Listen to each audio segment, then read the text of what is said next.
আসসালামু আলাইকুম। দৈনিক লোকবাণী এলটিভি এর সংবাদে দেশ ও প্রবাসে থাকা সকল দর্শক শ্রোতাদেরকে জানাই স্বাগতম।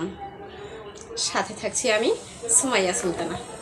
সেখানে প্রায় শুটিং করে সিনেমার নায়ক নায়িকা ও নাট্যশিল্পীরা। আর ভ্রমণ পিপাসুদের আনাগোনায় ভরপুর থাকে সারাদিন। হালকা ভাসমান খাবারের দোকান থাকে সন্ধ্যা পর্যন্ত।